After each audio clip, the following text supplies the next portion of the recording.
അപ്പോൾ ഈവൻ ചില ആൾക്കാർക്ക് ചിലപ്പോൾ കയ്യിൽ കാശ് എക്സ്ട്രാ ഉണ്ടാവും ഇത് തുടങ്ങുമ്പോൾ. അപ്പോൾ ഇനീഷ്യലി നമുക്ക് ഒരു ഫസ്റ്റ് ക്യാപിറ്റൽ ഉണ്ടാക്കുക എന്നുള്ളതാണ് ഏറ്റവും ഇമ്പോർട്ടൻ്റ് ആയിട്ട്. ഇപ്പോൾ എനിക്ക് തോന്നുന്നു ഫസ്റ്റ് 1 crore എന്നുള്ളൊരു രീതിയിലേക്ക് എത്തിക്കുകയാണെന്നുണ്ടെങ്കിൽ അതിൽ വലിയ ബുദ്ധിയൊന്നും ആലോചിക്കേണ്ട കാര്യമില്ല. ഇപ്പോൾ ചില ആൾക്കാരൊക്കെ എന്നിട്ട് എന്നോട് സ്റ്റോക്ക് മാർക്കറ്റിൽ ട്രേഡ് ചെയ്യാനും കാര്യങ്ങളൊക്കെ പറയും. ഇതൊന്നും നോക്കേണ്ട കാര്യമില്ല. കൃത്യമായിട്ട് വേണമെന്നുണ്ടെങ്കിൽ ബാങ്കിൽ പൈസ കൊണ്ടുപോയിട്ട് ഇൻവെസ്റ്റ് ചെയ്തുകൊണ്ടിരിക്കുക, കൂടുതൽ PF FD ഇതിലൊക്കെ ചെയ്യുക. അതോടൊപ്പം തന്നെ മ്യൂച്വൽ ഫണ്ടിൻ്റെ സഹായം കൂട്ടെടുക്കാൻ നോക്കുക.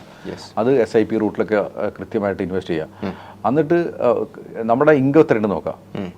അതിൽ എക്സ്പെൻസ് മാക്സിമം കുറച്ചിട്ട് എന്നാൽ നമ്മുടെ ലൈഫ് സ്റ്റൈലിനെ ബുദ്ധിമുട്ടില്ലാത്ത രീതിയിൽ എത്തിച്ചിട്ട് ആ പൈസ ഓട്ടോമാറ്റിക്കലി ബാങ്കിൽ നിന്ന് ഡെബിറ്റ് ചെയ്തിട്ട് നമ്മുടെ ഒരു ബക്കറ്റ് ഓഫ് പൈസയിലേക്ക് പോകണം. അത് 1 കോടി എത്തിക്കാൻ നോക്കുക. ആ 1 കോടി എത്രയും പെട്ടെന്ന് എത്തിക്കണം. ഇപ്പോൾ ചിലപ്പോൾ ഇന്ന് ചിലപ്പോൾ ഒരാൾ തുടങ്ങണത്, ഇപ്പോൾ ഈ വീഡിയോ കണ്ടിരിക്കുന്ന ഒരാൾ തുടങ്ങണ ഇത്രേ ഉള്ളൂ റൂള്. നിങ്ങളുടെ എത്രയാണോ ശമ്പളം അതിൻ്റെ മിനിമം 10% അല്ലെങ്കിൽ 20% ഇതിനു വേണ്ടി മാറ്റി വയ്ക്കുക. എന്ന് വെച്ചാൽ 20% ഇല്ലാന്ന് നിങ്ങളുടെ വിചാരിക്കും ഇനി തൊട്ട്. എന്നിട്ട് എല്ലാ വർഷവും നിങ്ങൾ വൃത്തിയായിട്ട് പണിയെടുക്കുക, നിങ്ങളുടെ പ്രൊഡക്ടിവിറ്റി കൂട്ടുക. നിങ്ങൾക്കൊരു 15% സാലറി ഹൈക്ക് തരാനായിട്ട് നിങ്ങളുടെ എംപ്ലോയർക്ക് തോന്നിയിരിക്കണം. അല്ലെങ്കിൽ നിങ്ങളൊരു ബിസിനസ്സുകാരനാണെങ്കിൽ നിങ്ങളുടെ ബിസിനസ് അറ്റ്ലീസ്റ്റ് ലാഭം 15% കൂടി എടുക്കാവുന്ന ഒരു സിറ്റുവേഷനിലെത്തിക്കുക. എന്നിട്ട് ഈ പറഞ്ഞ എത്രയാണോ അപ്രീസിയേഷൻ വരുന്നത് എല്ലാ വർഷവും ഒരു 10% ടോപ്പ് അപ്പ് ചെയ്യും നിങ്ങളുടെ സേവിങ്സിന്. അത് ഈ പറഞ്ഞ SIPയിലേക്ക് എടുക്കും. ഇപ്പോൾ നിങ്ങൾക്കൊരു 1 ലക്ഷം രൂപ ശമ്പളം കിട്ടുന്ന ആളാണെന്നുണ്ടെങ്കിൽ മിനിമം 20,000 രൂപ നിങ്ങൾ സേവ് ചെയ്യാൻ തുടങ്ങി. അല്ലെങ്കിൽ 50,000 രൂപ കിട്ടുന്ന ആളാണെന്നുണ്ടെങ്കിൽ ഒരു 10,000 രൂപ നിങ്ങൾ ഇങ്ങനെ ഇൻവെസ്റ്റ് ചെയ്യാൻ തുടങ്ങി. എല്ലാ മാസവും നിങ്ങൾ ഈ പറഞ്ഞ 10% വെച്ച് കൂട്ട്. ഹാർഡ്ലി 10 വർഷത്തിനുള്ള 15 വർഷത്തിനുള്ളിൽ നിങ്ങൾ കോടീശ്വരനാ. കോടിയായി കഴിഞ്ഞാൽ ഗെയിം മാറി. പിന്നെ ആ ഫണ്ടിന് 10% ഗ്രോത്ത് ഉണ്ടായാൽ മതി. എല്ലാ വർഷവും 10 ലക്ഷം നിങ്ങളുടെ കയ്യിലിരിക്കണം വെറുതെ. അതാണ് പണം നിങ്ങൾക്ക് വേണ്ടി വർക്ക് ചെയ്യണത്. അല്ലാണ്ട് നിങ്ങളുടെ അടുത്തുള്ള പണം 1 ലക്ഷം രൂപയാണെങ്കിൽ ആ പണം വർക്ക് ചെയ്താൽ എത്ര വർക്ക് ചെയ്യാൻ പറ്റും, എത്ര പറ്റും. അപ്പോൾ ചില ആൾക്കാരൊക്കെ ഉണ്ട് എൻ്റെ അടുത്ത് വന്നിട്ട് പറഞ്ഞൊരു കാര്യമുണ്ട്, ഞാൻ ഒരു 1 ലക്ഷം രൂപ ഇൻവെസ്റ്റ് ചെയ്യാമെന്ന് പറഞ്ഞിട്ട്. ചിലപ്പോൾ ഇയാൾ ചിലപ്പോൾ ഒരു കോടീശ്വരനായിരിക്കും. ഒരു കോടീശ്വരനായ ഒരാൾ 1 കോടി വെറുതെ ഇരിക്കണം. എന്നിട്ട് 1 ലക്ഷം രൂപ മാർക്കറ്റിലിട്ടിട്ട് ചെയ്തിട്ട് ആ പൈസ ഡബിളായി. വല്ല കാര്യമുണ്ട്? 1 ലക്ഷം രൂപ ഡബിളായി കഴിഞ്ഞാൽ 2 ലക്ഷം. ഇങ്ങനെ എടുത്തിരിക്കുന്നത് 1 കോടിയാണ്. നെറ്റ് വർത്ത് വല്ല വ്യത്യാസമുണ്ട്. അപ്പോൾ ഇത് നമ്മളെപ്പോഴും മനസ്സിലാക്കണം നമ്മുടെ ക്യാപിറ്റൽ എത്രയാണ്. അതിനനുസരിച്ചുള്ള റെസ്പെക്ട്ഫുൾ ആയിട്ടുള്ള പൈസ ഇൻവെസ്റ്റ് ചെയ്യുക. അറ്റ്ലീസ്റ്റ് നിങ്ങളൊരു നല്ലൊരു ഇൻവെസ്റ്റ്മെൻറ്റിലേക്ക് നീങ്ങണമെങ്കിൽ നിങ്ങളുടെ നെറ്റ് വർത്തിൻ്റെ ഒരു 5% 10% ഉണ്ടെങ്കിൽ മാത്രം ഇൻവെസ്റ്റ്മെൻറ്റിലേക്ക് പോയാൽ മതി. അല്ലെങ്കിൽ why do you want to waste the time? Exactly. ചില ആൾക്കാരൊക്കെ എന്നോട് പറയും ടെസ്റ്റ് ചെയ്യാൻ വേണ്ടി മ്യൂച്വൽ ഫണ്ട് തന്നെ, അല്ലെങ്കിൽ ടെസ്റ്റ് ചെയ്യാൻ വേണ്ടി സ്റ്റോക്കിലുണ്ട്. ഈ ടെസ്റ്റ് ചെയ്യണത് ആത്മാർത്ഥമായിട്ട് ഫുൾ എഫേർട്ട് എടുത്തിട്ട് ചെയ്യണമെങ്കിൽ ചെയ്താൽ മതി. അല്ലെങ്കിൽ ടെസ്റ്റ് ചെയ്യാനായിട്ട് നിങ്ങൾ എത്ര ആത്മാർത്ഥത കാണിക്കാല്ലേ? ഒബ്വിയസ്ലി നമ്മളൊരു നമ്മൾ ചിലപ്പോൾ ഒരു അഡ്വൈസർ എടുത്ത് വരണം. ഈ അഡ്വൈസറായിട്ടൊരു വർത്തമാനം പറഞ്ഞതിന് നിങ്ങൾക്ക് സമയം പോണില്ലേ? അതിന് നിങ്ങളൊരു സമയം റെസ്പെക്ട് ചെയ്യട്ടെ. അപ്പോൾ ഇതൊന്ന് കൃത്യമായിട്ട് ചെയ്ത് കഴിഞ്ഞാൽ തന്നെ നിങ്ങൾക്ക് പൈസയ്ക്ക് വേണ്ടി വർക്ക് ചെയ്യണമെങ്കിൽ പൈസയ്ക്ക് ഒരു സൈസ് ഉണ്ടാവണം. അല്ലെങ്കിൽ പൈസയ്ക്ക് വർക്ക് ചെയ്താലും ആ പൈസ എത്ര വർക്ക് ചെയ്താലും നിങ്ങൾക്ക് ലീസ്റ്റ് എമൗണ്ട് ആയിരിക്കും നമുക്ക് തോന്നില്ല. ആദ്യത്തെ കേസ് എന്ന് വെച്ചാൽ ഒരു നല്ലൊരു ഈ പറഞ്ഞ ഒരു ടാർഗറ്റ് വയ്ക്കുക. എൻ്റെ ബേസ് ക്യാപിറ്റൽ നിന്ന് അത് 1 കോടിയാണെങ്കിൽ 1 കോടി, അല്ലെങ്കിൽ 10 ലക്ഷം ആണെങ്കിൽ 10 ലക്ഷം. ആ പൈസ എത്തിക്കാനായിട്ട് നിങ്ങൾ അവിടെ ആ ബുദ്ധിയൊന്നും ഉപയോഗിക്കണ്ട. വേണ്ട. അപ്പോൾ കാരണം വെച്ചാൽ ഇപ്പോൾ എൻ്റെ അടുത്ത് ഇപ്പോൾ ഉദാഹരണം പറഞ്ഞാൽ ഒരു 10 കോടി ഉണ്ടെന്ന്, അല്ലെങ്കിൽ 1 കോടി ഉണ്ടെന്ന് എനിക്ക്. അപ്പോൾ എന്നെ സംബന്ധിച്ച് ബാക്കിയുള്ള എൻ്റെ എമർജൻസി എല്ലാം അവിടെ ഇതാക്കിയുള്ളൂ. എനിക്ക് അതിനെപ്പറ്റി അറിയണ്ട. അപ്പോൾ എനിക്ക് വേണമെങ്കിൽ എൻ്റെ ഒരു നല്ലൊരു ഫ്രണ്ട് വന്ന് പറഞ്ഞ് ഒരു ബിസിനസ് ഐഡിയ ഉണ്ട്, അത് ചെയ്യണം എന്ന് പറഞ്ഞു. ഒരു 20 ലക്ഷം രൂപ ക്യാപിറ്റൽ ഉണ്ടെങ്കിൽ എനിക്ക് ഈക്വൽ പാർട്ട്ണർ ആവാമെന്ന് പറയണം. അപ്പോൾ എനിക്കിവിടെ ഈ 1 കോടി ഇരിക്കുന്നതിൻ്റെ പേരിൽ എനിക്ക് 20 ലക്ഷം മാറ്റി വെച്ചെന്ന് വെച്ചാൽ എൻ്റെ ബാക്കിയുള്ള ലൈഫ് സ്റ്റൈലിൽ ഒന്നും സംഭവിക്കാൻ പോണില്ല. ഞാൻ അങ്ങനെ കൃത്യമായിട്ട് പഠിച്ചിട്ട് ഞാൻ ആ 20 ലക്ഷം കൊടുത്ത് ആ 20 ലക്ഷം ചിലപ്പോൾ ഇയാൾ ചിലപ്പോൾ 5 കൊല്ലം കൊണ്ട് ചിലപ്പം 5 ടൈംസ് ആക്കി തരും. നല്ല ബിസിനസ് ആണെങ്കിൽ അത് കണ്ണി കണ്ട ബിസിനസ് ചെയ്യരുത്. നമുക്ക് ആ പ്രൊമോട്ടറെയൊക്കെ മനസ്സിലായി ആ റിസ്ക് എടുക്കണമെന്നുണ്ടെങ്കിൽ എൻ്റെ അടുത്ത് 1 കോടി വേണം. എൻ്റെ അടുത്ത് 10 ലക്ഷം ഉള്ളെങ്കിൽ എനിക്കിതിനെപ്പറ്റി ചിന്തിക്കാൻ പോലും പറ്റുമോ?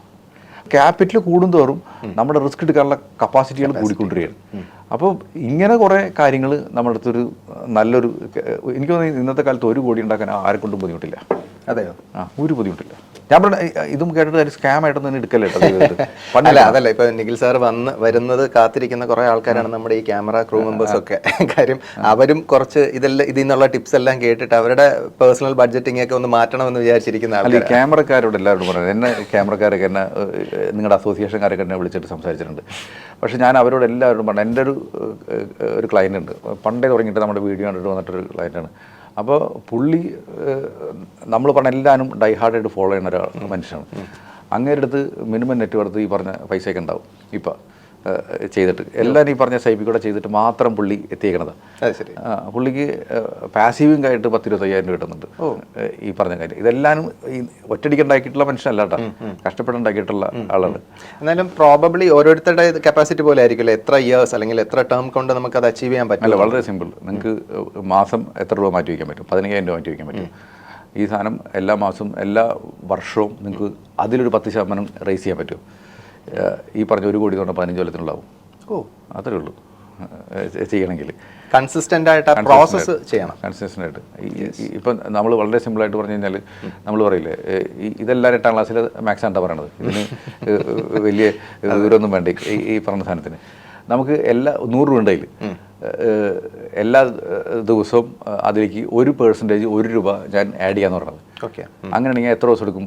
100 രൂപ ഡബിൾ ആവാനായിട്ട് 100 ദിവസം എടുക്കും അല്ലേ? സിമ്പിൾ മാക്സ് 1 രൂപ വെച്ചിട്ട്. അതിന് പകരം ഞാൻ 1 രൂപ എന്നുള്ളതിന് പകരം 1% ആക്കണം. അപ്പോൾ 1% ആക്കി കഴിഞ്ഞാൽ ആദ്യത്തെ ദിവസം 100ൻ്റെ 1%, പിന്നത്തെ ദിവസം 101ൻ്റെ 1% ആണ്. പിന്നെ അതിൻ്റെ 1% ആഡ് ചെയ്യുക, ആ പെർസെൻറ്റേജിന് ഇതിനാണ്. അങ്ങനെയാണെങ്കിൽ എത്ര ദിവസം എടുക്കും ഡബിൾ ആവാനായിട്ട്?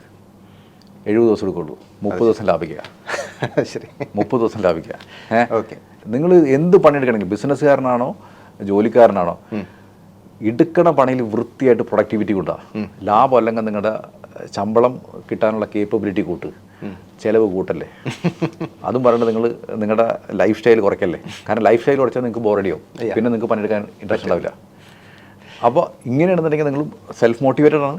കാരണം നിങ്ങൾക്ക് ഡിസേർവിംഗ് ആയിട്ടുള്ള സാധനങ്ങൾ കിട്ടുന്നുണ്ട്, നിങ്ങൾക്ക് പണിയെടുക്കാനുള്ള എനർജി കൂടും, നിങ്ങളുടെ ഇൻകം കൂടും, സേവിങ്സ് കൂടും. നിങ്ങൾ കൃത്യമായിട്ട് ഇൻവെസ്റ്റ് ചെയ്യുക. പിന്നെ ഇതിനൊന്നും ഷോർട്ട് കട്ടൊന്നുമില്ല. ഇപ്പോൾ ഇന്ന് കാലത്ത് ഞാൻ മോനായിട്ട് സൈക്കിളിന് പോയ ടൈമിൽ ഞാൻ പറഞ്ഞു വരുമ്പോൾ കുറേ കയറി പറയും കേട്ടോ.